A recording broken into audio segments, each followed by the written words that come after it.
All right, guys, so we got a lot to get into here because last night was the first 2024 presidential debate between Trump and Biden. And I gave you some of my initial first thoughts and reaction last night in my video, but I had to show you guys the actual clips from the debate so that you can get a full perspective on how much of an unmitigated disaster this was for Joe Biden. Now, keep in mind, as we're watching these clips, Joe Biden asked for this debate. You're on a friendly network with CNN, some of the debate rules that were put in place, like the mics being cut off and there wasn't an audience, like there were a number of different things that were playing in what you would think would be Joe Biden's favor. In other words, I don't think he could have possibly asked for better conditions. It's not as if this snuck up on him. He had time to prepare. So arguably you could say this is Joe Biden at his best, right? Given the surrounding conditions. Now, another thing that I'll add before we get into this first clip here is usually my analysis when it comes to these kinds of debates is that I'm not really sure how much of an impact it makes in terms of how people are going to vote in November. But there's an exception to that. And the exception is if one of the candidates just absolutely implodes, then it's going to have a massive impact. And I think that's exactly what this was. This was basically 5-alarm fire as bad as it could possibly be. So we're going to jump into this first clip. I'm going to have another video later today of some of the media reactions and the coping and the seething and the explanations for what needs to happen going forward. So we're breaking this up into debate highlights and then media reactions. So let's just go ahead and jump in to some of these clips. This first one is a clip where Biden sort of like incoherently mumbles about some things, and then Trump basically responds by saying, I don't even know what he just said. What I've done since I've changed the law, what's happened? I've changed it in a way that now you're in a situation where there are 40% fewer people coming across the border legally. That's better than when he left office. And I'm going to continue to move until we get the total ban on the total initiative relative to what we're going to do with more border patrol and more asylum officers. President Trump? I really don't know what he said at the end of that sentence. I don't think he knows what he said either. Look. Okay, so that wasn't even close to being the worst of the clips for Joe Biden. There were actually a couple of moments there. I mean, you could see Trump sort of like taking a dig at Biden. And keep in mind, we're going to have some Trump clips later. It's not as if he had like a stellar performance. I think he kind of just won by default. But there were a couple of moments throughout this debate where Trump could have been a lot more savage. He could have been a lot meaner to Joe Biden. But I think that he kind of realized in the moment, like, this guy is collapsing right now, and I really don't need to be over the top mean as he was in some of the previous debates in 2020, which actually backfired on him at the time. People just thought that Trump was a complete asshole. And so it seemed like he almost like eased up on Joe Biden. Maybe he thought in the moment like this would just come across as full-blown elder abuse if I go after him in a hard way. But so that was one of the clips. Who knows what Joe Biden's point there really was? I mean, the question is obviously on immigration. He's saying he wants like a total ban, but a total ban in relation to some of the other things that he's doing with like asylum officers and things. It's very difficult to watch clips like this, right? And to actually get a clear, coherent idea of what his policy actually is. Now, the other thing is that on the substance of this is Joe Biden sprinting to the right on immigration, right? He thinks like if I can just be like a Trump mini-me, or basically a Republican on the border, then that will somehow win me voters in November, which I think is completely wrong on the substance, because you're destroying parts of your base that helped you to get elected back in 2020 who are very pro-immigration. And meanwhile, it's not as if people who are hardliners on immigration are going to pick you over Donald Trump, right? They're already sticking with Donald Trump. This is the fucking build the wall guy. This is the guy who said they're sending rapists and criminals over the border, right, to come and kill your daughter. So you're not going to out, right-wing this guy on immigration. So it's a bizarre response in terms of the incoherence of it, but it also is politically stupid, right? Which was basically the entirety of this debate. I mean, some of the only things I saw him have energy on was like immigration and Israel and a couple other things where these are not even like winning issues with the angle that you're going at them on. So we move on to another clip here. So in fact, I'm not even going to tee this one up. Let's just listen to this real quick. Keeping in mind the topic that they were discussing in this clip, this 30 seconds here, was abortion, or at least it was supposed to be an abortion conversation. Look, there's so many young women who have been, including a young woman who just was murdered, and he went to the funeral.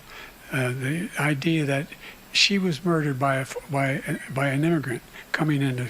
They talk about that, but here's the deal: there's a lot of young women who are being raped by their in-laws, by their spouses, brothers and sisters, by it's just ridiculous, and they can do nothing about it. And they try to arrest them when they cross state lines. Thank you. I mean, come on, man. Come on. Again, on a political angle, this is supposed to be a conversation about abortion, and you're somehow managing, which abortion should be your best issue, right? This should be an issue you're crushing Donald Trump on, because he installed the Supreme Court justices that overturned Roe v. Wade, a massively unpopular thing. There have been these brutal, draconian crackdowns in Republican states on abortion rights, so this should be your best issue, but somehow you figured out a way to tie in immigration, which is arguably your worst issue, or one of your worst issues, into that answer. And in a way that didn't even make any fucking sense. There's a guy, a girl who was murdered, and then he showed up to the funeral, and then somehow you spin your way back, and now you're talking about, like, people being raped by their brothers and their stepfathers, or whatever the case may be. I guess the point, if I'm trying to be really generous here, that he was trying to make there is that, you know, in some of these conservative states, you have, you know, total bans that even, I guess, would apply in cases of, like, rape or incest. I think that's the point that he was trying to make there. But again, the way that he did it was in a way that you couldn't even make sense of it, right? So this is your best issue, and you're flopping on that. Like, what are we doing here, guys? What are we doing? Now, this was probably the most standout moment. This was the one I think that most people were latching onto in terms of Biden's brain fart moments. So let's watch this clip. This is the infamous now Beat Medicare clip.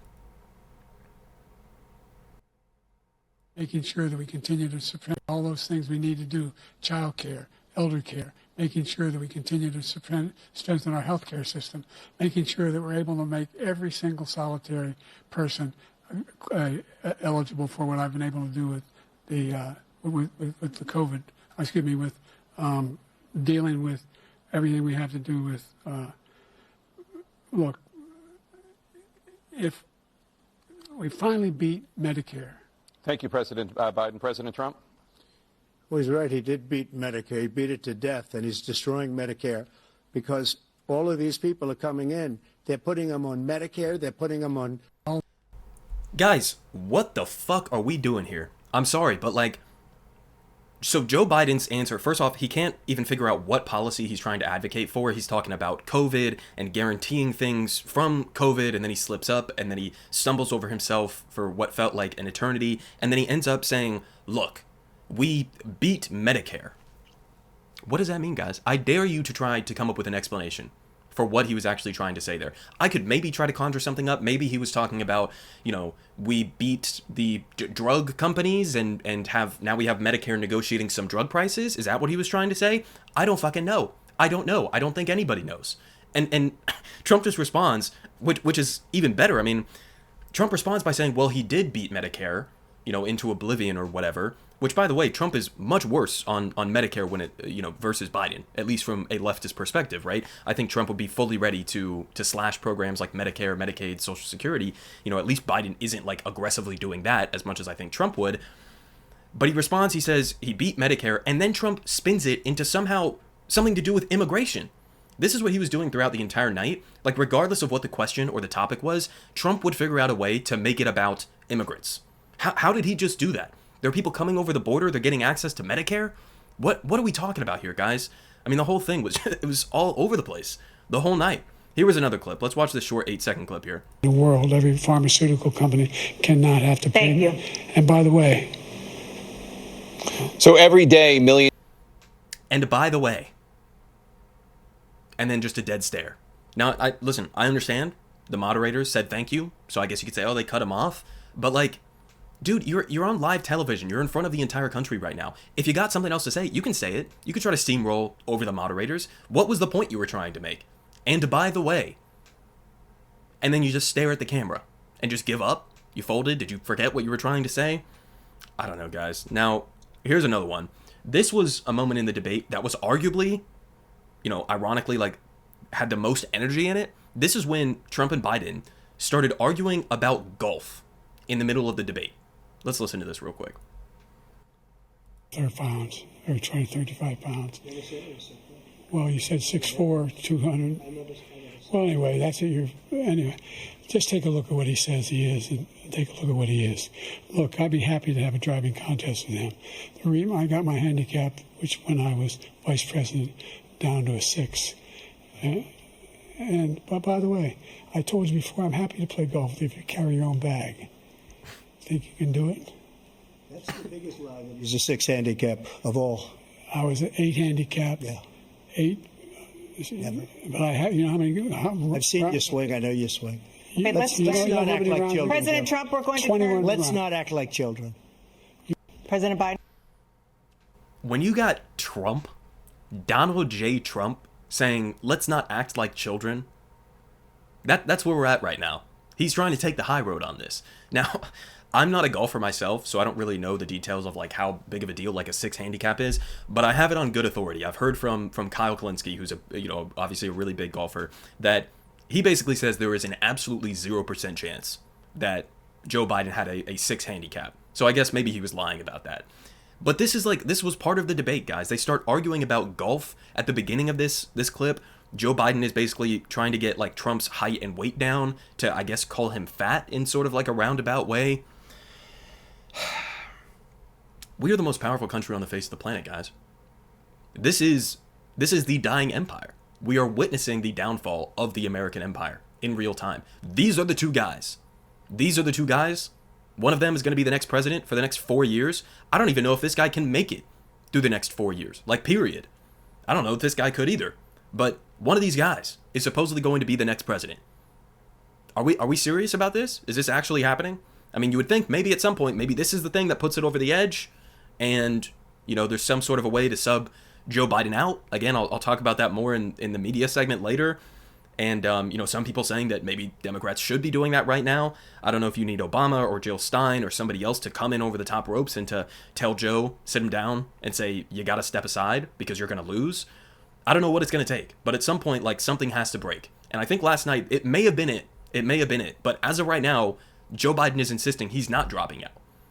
So here was a little compilation. This was actually apparently dropped by Donald Trump himself. Now, again, I'm not a Trump supporter. I don't want Donald Trump to be the next president. I think he's dangerous. I think he would be an absolute fucking disaster, right? A nightmare. But when you have the ability to cut together clips like this, this is going to have an impact, especially after what everybody just saw. I mean, already going into the debate, I think everybody sort of in the back of their minds, we know this according to the polling data, thought their main impression of Joe Biden was that he's too old, right? He's too old. And then when you give Republicans, when you give Trump the opportunity to cut together clips like this, highlight reels, lowlight reels like this, you're just reaffirming what everybody thought going into this debate. And again, all Joe Biden had to do was show up and be like relatively cognizant, like just be sort of aware of what's going on, have a little bit of energy, have some coherent thoughts and policies that you want to talk about. And he couldn't even meet that bar. So here's a little compilation that Trump apparently just dropped, which I guess we're going to be seeing a lot of this over the next couple of months if Joe doesn't step down. Making sure that we're able to make every single solitary person eligible for what I've been able to do with the COVID, with dealing with everything we have to do with, look, if we finally beat Medicare, we're trying to provide housing for Black Americans. The impact on the choice, the idea that they're gonna, I've been proposing that everybody, the millionaires pay 1%. So no one I've not raised the cost of Social Security for anybody. I got my handicap, which when I was vice president, down to a 6. And wants to get rid of the ability of Medicare for us to be able to negotiate drug prices with the big pharma companies. What I'm going to do is fix the tax system. For example, we have 1,000 trillionaires in America. Billionaires in America. No one was hurt. No one Israeli was accidentally killed, and it stopped. And I'm going to continue to move until we get the total ban on the total initiative relative to what we're going to do with more border patrol and more. I can't take it. I seriously cannot take it. It's simultaneously like comedy, like a sort of dark comedy in a sense, because we're clearly in the stages of a dying empire right now, and it's comedic. It's like almost hilarious if it wasn't so bleak that this is actually somebody that Democrats are serious about putting on the ballot in November. But again, it's also really dark at the same time. I mean, it's like the same thing with Dianne Feinstein when she was getting up there in age and everybody knew she was senile. We got all those reports from behind the scenes about how she totally wasn't there. She was being propped up by the staff surrounding her. And it's like, is this just who we are as a country?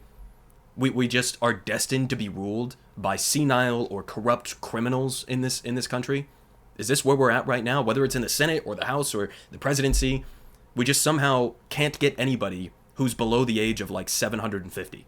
Now, here was Joe Biden and his wife Jill after the debate, where Jill is hyping him up. And I think the caption here says everything. The caption from Not Jerome Powell is, "My kindergarten teacher congratulating me after I finished last." Let's go ahead and listen to this. Joe, you did such a great job. You answered every question. You knew all the facts. And let me ask the crowd, what did Trump do? Lied! Yes. Joe, you... So yeah, I mean, sure. I guess he did technically kind of answer the questions in a very, discombobulated way. And yeah, Trump did lie throughout the entire debate. I'm going to show you guys here in a second some of the lies that were debunked by CNN after the fact. But it's like, what's the main takeaway? What's the main takeaway for most Americans after watching this debate? I don't think that it's going to be a majority on Trump's lies. I think it's going to be a majority on the fact that Biden appears like he is dead. Now, we move on to some of the Trump clips. This one was pretty despicable. This is Donald Trump basically using the word Palestinian as a slur in this debate to attack Joe Biden. By the way, in a way that makes absolutely no sense. So let's go ahead and listen to this short clip. Israel and Hamas. Israel's the one that wants to go. He said the only one who wants to keep going is Hamas. Actually, Israel is the one, and you should let him go and let him finish the job. He doesn't want to do it. He's become like a Palestinian, but they don't like him because he's a very bad Palestinian. He's a weak one. So this is, so again, two different fronts. This is simultaneously, number one, a perfect example of how dehumanized Palestinians have become here in the United States, where you could just say the word Palestinian and apparently that's going to be interpreted as a slur, right? Biden has become a Palestinian. And then the other angle is that this clearly doesn't make any sense. He's saying that Joe Biden is not allowing Israel to do what they want inside of Gaza. Guys, I just covered a story the other day. He's been averaging sending them a weapon shipment every 4 days for the last 8-9 months straight. He's been giving them diplomatic cover. He's been attacking the ICJ and the ICC on behalf of Israel.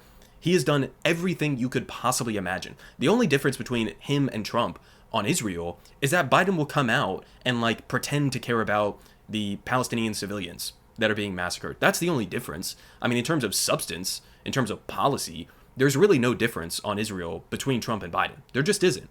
I mean, you could say, I guess, Trump was a little bit more aggressive. He moved the embassy to Jerusalem. He pushed forward with the Abraham Accords, but those are both things that Biden then continued, right? I mean, Joe Biden calls himself a proud Zionist. This is not somebody who is, I would say, even sympathetic to the Palestinian cause, let alone that he is a Palestinian. And then he turns around and he says he's a weak Palestinian, though, right? Which is why I guess people like me don't like him. There's nothing going on here, guys. There's nothing up here for either one of these men that's on stage. Now, we had another Trump lie here of him, again, as he usually does, pushing the idea that Democrats want to not only murder babies in terms of supporting abortion, but that they're actually killing babies after they're born. I believe is in this clip. So let's watch this. Because they will take the life of a child in the 8th month, the 9th month, and even after birth. After birth, if you look at the former governor of Virginia, he was willing to do this. He said, we'll put the baby aside and we'll determine what we do with the baby, meaning we'll kill the baby. What happened is we brought it back to the states, and the country is now coming together on this issue. It's been a great thing. Thank you. President Biden. Yeah, so no, it's been an absolute fucking disaster, top to bottom, right? We're having countless women. I mean, how many horror stories have I told you guys about on this channel of women who either are like in the midst of having a miscarriage, or there's something wrong with the pregnancy, or there's some, potential threat to their health, to their life, etc. And they're just put in impossible situations to the point where in many of these conservative states where they have these abortion bans, even if they have, the exceptions for the health of the mother or the life of the mother, or, in rape and incest cases, even in those states, it really doesn't matter, because you basically have to be on death's door in order to actually get the abortion approved, because they're creating this environment of like terror and fear for doctors who think, well, I don't really know what the actual standards are. I don't know what the threshold is for there being a threat to the life of the mother. And so they have to wait till the last minute because the doctors are scared of, losing their license or even being thrown in jail and prosecuted for murder in some of these cases. So Trump's abortion policy, the overturning of Roe v. Wade, has been an absolute disaster. It's massively unpopular. And so he knows it's a losing issue. And so what does he do? Instead of actually talking about this in an honest way and trying to justify his policy, he turns on the offensive and starts saying shit like Democrats want to murder babies after they're born. After they're born. I mean, even with the late-term abortion stuff, guys, first off, it is a tiny, minuscule fraction of all of the abortions that take place that are in the third trimester. But even those that do take place in the third trimester, it's not just like women who are randomly deciding 8 months, 9 months into a pregnancy, like, I changed my mind. It's because there is some health situation that's going on in all likelihood. And so those are the kinds of situations where you do need access to emergency abortions, right? But Trump, of course, is just continuing to push that lie. And it's really lazy, guys. But now we move on to another clip. This one was on Ukraine, where Trump was attacking U.S. funding of the war in Ukraine. So let's listen to this real quick. This is actually, I think, a winning issue for him, and I'll explain why here in a second. Between Putin and Zelensky, look, this is a war that never should have started. If we had a leader in this war, he led everybody along. He's given $200 billion now or more to Ukraine. He's given $200 billion. That's a lot of money. I don't think there's ever been anything like it. Every time that Zelensky comes to this country, he walks away with $60 billion. He's the greatest ever. And I'm not knocking him. I'm not knocking anything. I'm only saying the money that we're spending on this war, and we shouldn't be spending, it should have never happened. I will have that war settled between Putin and Zelensky as president-elect before I take office on January 20th. I'll have that war settled. Okay, so the reason that I think this is actually a winning issue for him is that I think at this point, regardless of what you think about the morality of this, I mean, you guys know my position. Obviously, I think the invasion of Ukraine was totally unjustifiable. It's led to hundreds of thousands of casualties, both for Russian troops and for Ukrainian troops and civilians. It's been awful. And I think that, honestly, the Joe Biden administration, I think that the United States has been really leading Ukraine along on a path that has just led to the destruction of Ukraine. And I don't think it's logistically possible for Ukraine to, in a dream scenario, like take back all of their territory. I saw recently some of their officials talking about retaking Crimea. Like, we've gotten to the point now where it's a grinding stalemate. There isn't much progress in either direction. Putin can continue this basically for almost as long as he wants, and Ukraine is running out of the manpower. They're running out of the weapons now, especially as more and more Americans are turning against sending more billions of dollars to Ukraine. And so, the situation with the war in Ukraine, I think, is an absolute unmitigated disaster, and we should have been fighting aggressively for some sort of an uncomfortable ceasefire a long time ago. But again, the reason I say this is a winning issue for Trump is that Americans are turning against the funding, not only for Ukraine, but also just, funding foreign wars in general, right? It's the same thing with Israel. It's been months and months and months at this point that a majority of Americans have not wanted to send more billions of dollars in weapon shipments to Israel as well, right? And so you sort of have like this reverting back to, not wanting to fund a bunch of proxy wars all around the world, as the United States has done throughout the last number of decades. And so I think Trump being able to just say, we're giving them too much money, and obviously the really lazy and untrue, sort of like unfalsifiable claim that he throws in there of, well, none of this would have happened if I was the president, then that's probably a winning issue, right? I don't think that's true. I don't think it's true that none of this would have happened if he was the president. But, that's something that it's like you can't really argue against it because there's no way to know, right? I mean, just to say, well, Hamas wouldn't have attacked Israel, and Putin wouldn't have attacked Ukraine. It's like, well, what do you even say to that? It's a totally unfalsifiable claim that he's making there. But because those things have happened, and because we are spending billions and billions of dollars on both of these wars, it sort of gives him like an easy layup point there. Now, another thing was that was happening throughout this debate was just Trump constantly deflecting on basically every single question that he was asked. This was one, I won't play the full clip because it's really not that interesting, but basically the question was on January 6th, and his response was to say, on January 6th, we had a great border. We had the lowest regulations ever. So he was doing this constantly throughout the debate. Anytime he was faced with a difficult question on a policy that he knows Americans are against him on, he would just revert back to, okay, I'm going to talk about the border again, and I'm going to talk about like regulations or some bullshit like that. I mean, this is the classic Trump, right? Just deflect, obfuscate, twist everything around. So we have one more here. This was Joe Biden. I believe this is the last clip that I have. Maybe we have one more. But this is Biden basically attacking Trump over the Stormy Daniels stuff, and Trump is sort of like nodding along the entire time. Let's watch this clip. Crimes that you are still charged with. And think of all the civil penalties you have. How many billions of dollars do you owe in civil penalties for molesting a woman in public, for doing a whole range of things, of having sex with a porn star on the night while your wife was pregnant? I mean, what are you talking about? You have the morals of an alley cat. Give you a minute, sir. I didn't have sex with a porn star, number one. Number four. Okay. But you did, though. You did. Not really a secret, right? So, I mean, it's a fair point there from Joe Biden. And I showed you guys the word clouds that were made recently in our partnership at Breaking Points with JLP Partners. And they do these word clouds. And one of the questions was, what's one word to describe Trump? What's one word to describe Biden? Now, for Biden, it was obviously old. And then for Trump, the main word that people were saying in response to it was criminal.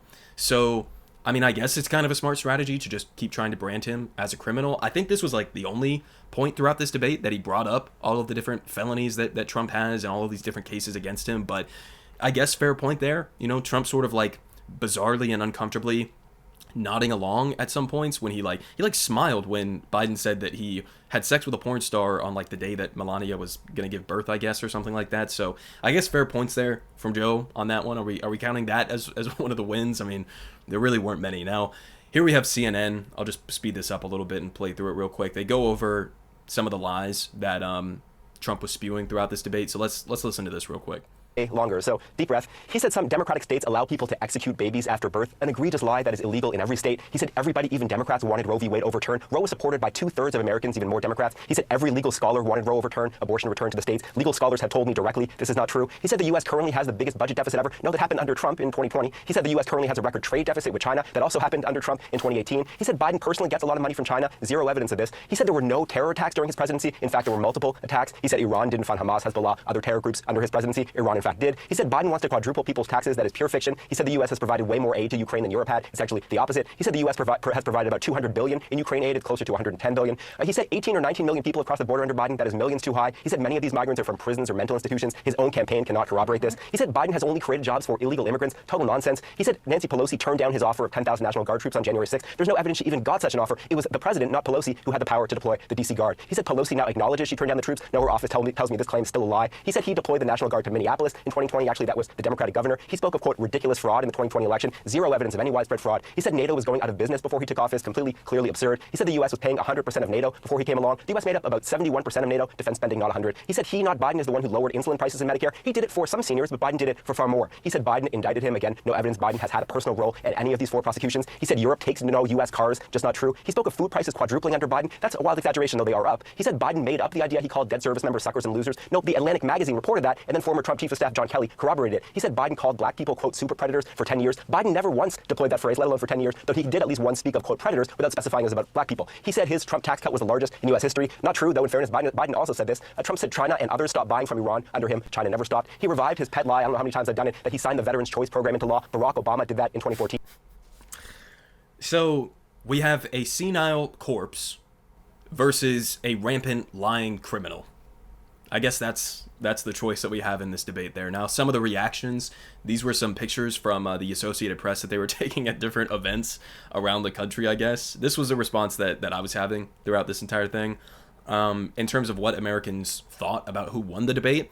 So back in the first debate of 2020, 60% said that Biden won, and only 28% said Trump won. In the second debate of 2020, 53% said Biden won, and Trump got 39%. So in both of the debates in 2020, Biden won, according to the American people. In this debate, it is completely flipped. Biden 33%, Trump 67%. And I honestly want to know who this 33% is. Maybe it's just like diehard, loyal Biden supporters or something, but I don't see how by any metric you could say Biden won the debate. I mean, it was kind of like two losers in the debate, in my opinion, at least from like a leftist perspective on this. But I don't know how you could possibly argue that Biden won the debate. Like, by what metric? I guess if you only care about Trump lying a bunch of times, then that you could say that made him lose the debate. I don't know. It seems like some cope there from 33%. I really don't understand how anybody could say that Biden won. Now, the betting markets. This was really interesting, guys. So on Predict It, you can see the line here of when and where and how much people are thinking that Trump or Biden are going to win. So, I mean, you go back to like September, Biden's got a pretty comfortable lead there. Then you see October 7th happens, it gets really close. And then Trump sort of takes the lead, but it's back and forth. It's relatively back and forth.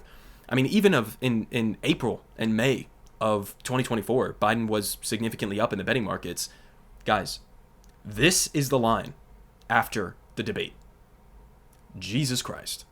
This is the line. I mean, skyrocketing and plummeting much further than any of these bars had been since September of 2023.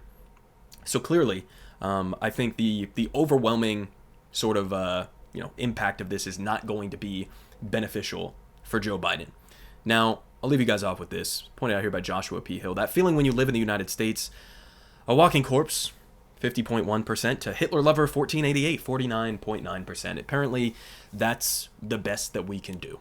Now, again, the only thing that I could possibly hope for in this kind of a moment, and to some extent, watching that debate last night, although it was depressing, it also made me hopeful in some ways, because from the media reaction, from just the overwhelming consensus that I saw, that this was a disaster for Joe Biden, and people seriously who had never done it before, calling into question his ability to even run again, it's giving me just a glimmer of hope, just a glimmer that maybe they might replace him.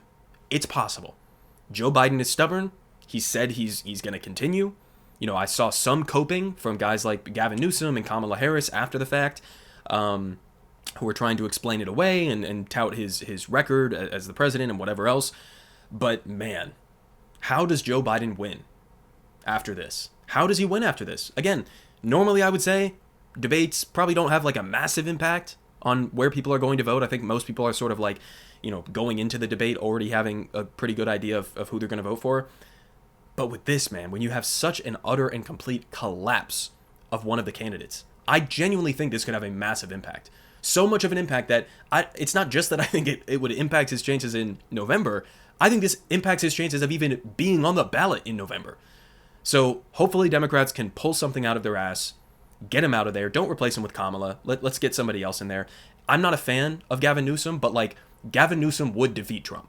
He absolutely would defeat Trump. Hell, you could just sub out Kamala Harris, make Obama Joe Biden's vice president, and then constitutionally, they could win the election, Biden steps down, and then Obama's president for like 2 years or something.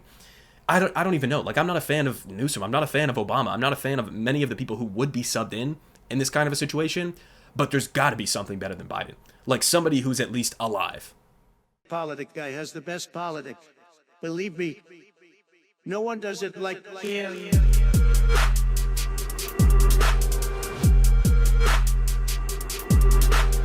Believe me, everyone is saying